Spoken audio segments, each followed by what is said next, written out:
G'day, I'm Dan McCarthy.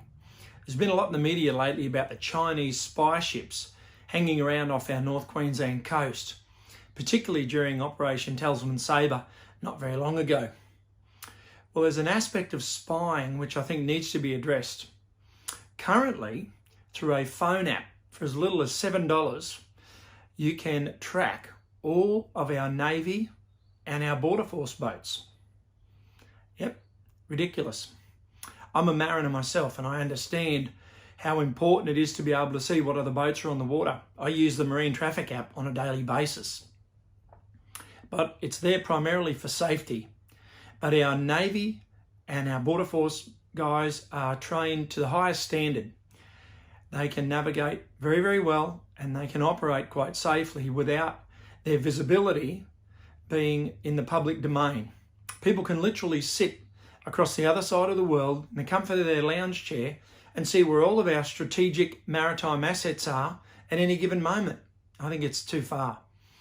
You can even set those apps so they send you notifications that every time one of our warships or one of our Border Force boats leaves a port, you get an email notification. When they drop anchor somewhere, you get an email notification. When they arrive at a port, you get an email notification. I'll show you what I mean. Just go in here to my notifications. You can see a list of them there, heaps of them. Roebuck Bay, noon position report. Cape Fulcry, noon position report. Boats arriving in Cairns, boats departing Darwin, etc. And it just goes on and on and on and on. And that's just from me tracking a few of the boats. Now I'll open up the app here and have a look.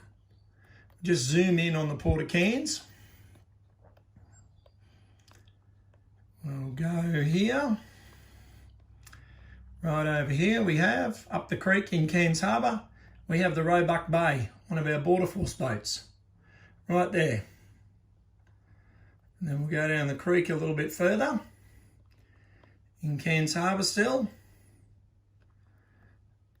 Just along here we have another one of our Border Force boats, one of our Cape class boats. It's come from Darwin to Cairns. And we'll just zoom out here for a minute. Let's go and have a look at Darwin Harbour. Go and have a look here at Darwin Harbour. Right over here. See alongside the wharf there. We'll just load up here in a second.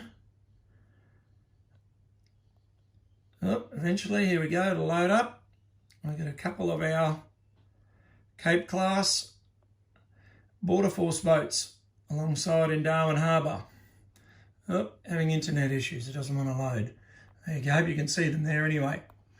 Now we'll just zoom back out, just over the ditch there a little bit from Darwin. We have all these boats here in Indonesia. A lot of fishing boats, a lot of people like to incur our Australian waters. Now just on the notifications here, you can have a look here and you can track some of the boats if you like. You can see all our Border Force boats there, so you can see where they are at any given moment. Have a look at the Cape York there. Just click on that and you can see there it was, over in Darwin.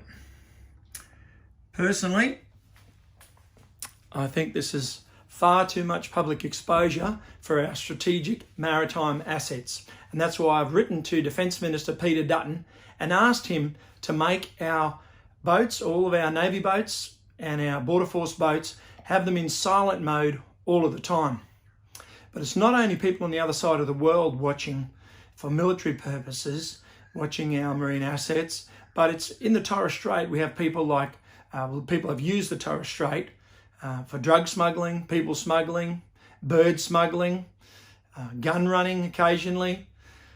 So why on earth would we notify those people where our strategic assets are? Yes, they can already go offline, go into silent mode at different times.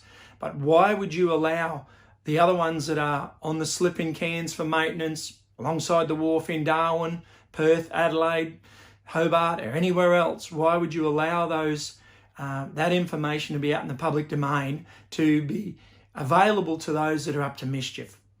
So, and all of that's available for a $20 phone app. So I think it would be prudent that our government take some steps to hide the whereabouts of our strategic assets at all time.